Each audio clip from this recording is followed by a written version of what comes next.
മാനത്ത് തെളിഞ്ഞു. ബേപ്പൂരിലേക്ക് സ്വാഗതം.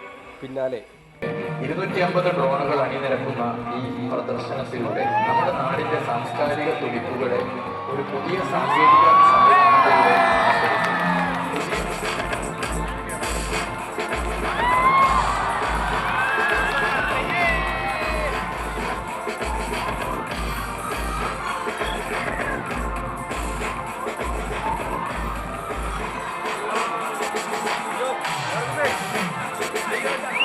കോഴിക്കോടിനെ ലോകചരിത്രത്തിലേക്ക് പൊട്ടിച്ചേർക്കുകയായിരുന്നു. കേരളത്തിലെ പ്രധാന തുറമുഖങ്ങളിൽ ഒന്നാണ് ബേപ്പൂർ.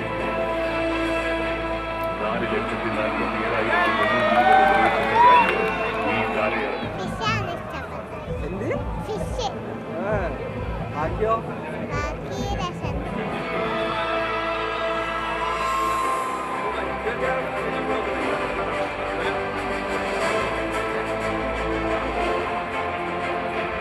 സംസ്ഥാനത്ത് ആദ്യമായാണ് ഡ്രോൺ ഷോ സംഘടിപ്പിച്ചത്.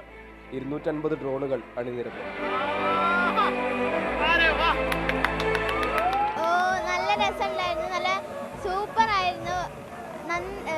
ആദ്യമായിട്ടാണ് ഇങ്ങനത്തെ ഒരു ഷോ കാണുന്നത്. നല്ല എക്സൈറ്റ്മെന്റ് ആയിട്ടുള്ള ഒരു കാര്യമായിരുന്നു. ഞാൻ അങ്ങനത്തെ ഒന്നും കണ്ടിട്ടില്ലേനു. ഞാൻ ഓരോ TV ഷോസിലല്ലായിരുന്നു കണ്ടത്. നല്ലൊരു എക്സ്പീരിയൻസ് ആയിരുന്നു, അടിപൊളി.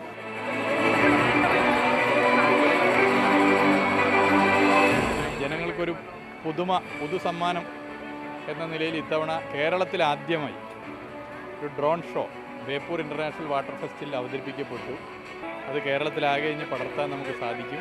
ബേപ്പൂർ ഫെസ്റ്റിലെ പ്രധാന ആകർഷക കാഴ്ചകളിലൊന്നായ ഡ്രോൺ ഷോ ഇന്ന് രാത്രിയും മറീന ബീച്ചിൽ വർണ്ണവിസ്മയം തീർക്കും.